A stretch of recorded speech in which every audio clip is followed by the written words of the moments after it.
the big thing in France is the vintage. In the country you mentioned, the vintage is not so important because the weather pattern is more or less the same every year long. You go to Chile, you go to Australia, you go to South Africa, you go to Napa Valley, the vintages don't have such a big difference.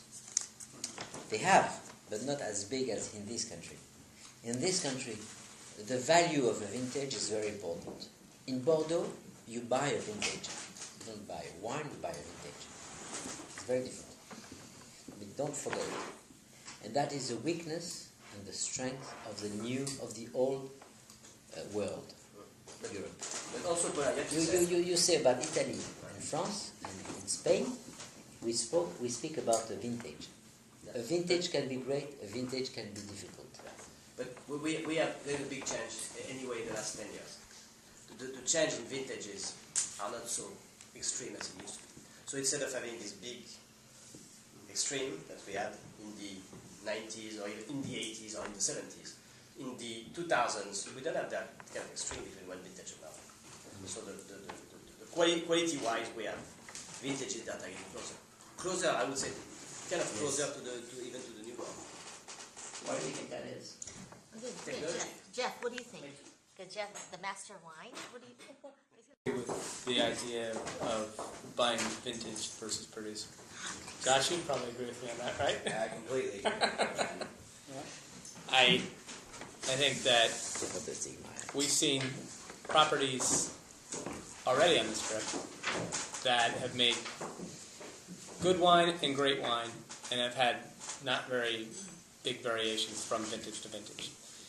And we've seen properties that maybe are very famous that are perhaps resting on their laurels and not trying. I think one of the things that was, and you alluded to this about the smaller properties, is that there seems to be a passion right now about with the smaller producers saying at all levels, I want to do it a little better. I'm going to try this. I'm going to try staves.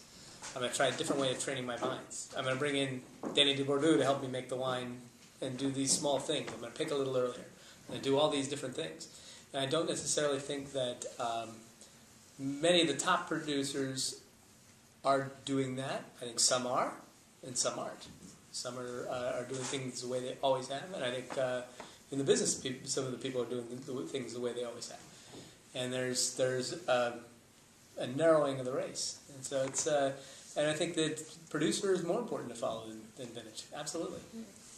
And I think there's too much. I think the idea of hyping a vintage as being a great vintage is very dangerous. It's been very dangerous for Bordeaux because you're training the consumer to think that one vintage is great and the next vintage is you shouldn't buy it. You're training. It's okay. We've had 2000 best vintage since 1982, and then 2003 miraculous vintage, and the prices went up, and then 2004 comes and the prices come down, and then 2005 even better than 2000, and now 2009 even better than 2005, and it's just every time it's just more and more and more extreme, and it really isn't that extreme. I don't. There may have been great conditions, but I think that the better producers have adapted to whatever conditions they've had. No, it's not a vintage like 2007. 2007 is, obviously a lighter, less intense vintage. But I think you're going to find some people made better wine than 05, some people not as good. Some people made better wine in 08 than they made in 09. Yeah. So, you're going to find all this, and the hype is what's created the big problem in Bordeaux, where you don't have brands and you don't have consumer loyalty. The people in Bordeaux have made the consumer loyal to vintage as opposed to the category or the properties. And what good is that? Because you can't always count. You can always count on having a good producer and a good property if he's doing the right thing. You can always count on that. You can't always count on Mother Nature. You can't always count on a great vintage coming around. And there's a big problem. There's a big problem in with Australia having big brands and other areas, and in California it's completely different. You've got people who have a following for Duckhorn and Silver Oak and Opus One, year after year, and year after year, and they follow the producer because the producer is doing something special. So I think the idea of hyping a vintage is very dangerous. It's bad for business, and it's ultimately bad for Bordeaux to do that kind of hype. I agree.